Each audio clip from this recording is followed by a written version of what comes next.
So let's figure out the equation of a line if we have the following information. One is the point through which the line is passing, and another is the direction in which the line is going.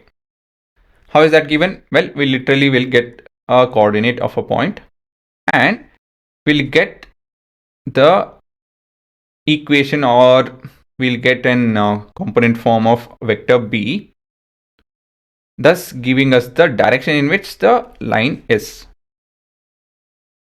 So we will be basically getting point A's information and vector B's information. So we have a point through which the line is passing and we have the direction. So with this, how is that we are able to figure out the required things? Well, in this manner. What we have here is a point. Actually, we are looking at 2 point and a small line. Observe, there is a small line.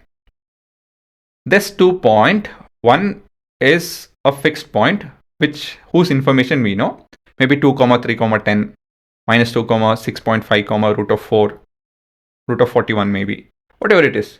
So point is, we know the points where the point is. And since we have to represent all the points, we'll have to consider an arbitrary point.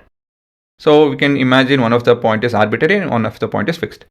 Now, the white line that you're looking at is a line which is parallel to the required line. So what can I do? Well, you are seen in vectors. We can move around the vectors. I'll make a copy of it and I'll place in the middle in this manner. So I'm considering the length to be of unit length. Now, if I want to join the two, what should I do? Well, I should scale it up. That is, increase the length, right?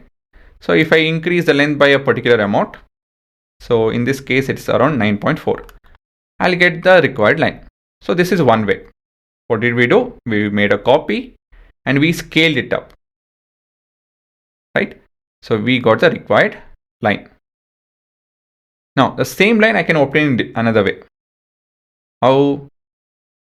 Your clue is this. What is that we are looking at? Yes, we can make use of triangle of vector addition.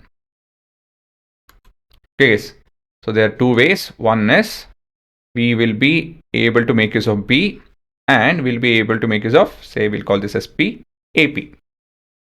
Because we know the position of A and P with respect to the origin, and we can make use of triangle of vector addition and be done with that. So let's call this as vector A and this is vector R. And that's our origin, right? So there's a small write-up to help us talk about the diagram. So we have vector A, which is a position vector of point A.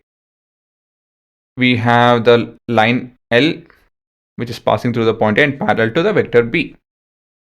And finally, we have the vector R, which represents the arbitrary point. So basically, we have to get an expression for R. That's our agenda. Now, how will we go about doing this? Whatever we saw in the animation, we'll just do that. So we know that AP can be obtained by multiplying a constant lambda into the vector B. And we can find AP in another way. That is OP plus OA. This is from your triangle of vector addition. Is this correct? This is from triangle of vector addition. Yeah, my question is this correct? Nope, this is wrong because this has to be minus.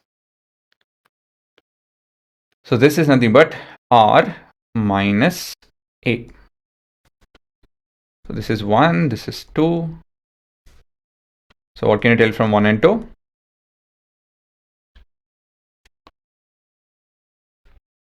So lambda times of B is equal to, or let me write the other way around, R minus A is equal to lambda times of B, vector B.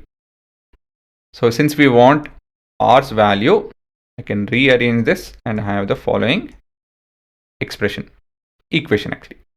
That's it. As simple as that, right? The concept is, derivation is very small, but conceptually you need to understand what we are doing. So that's why the animation and everything.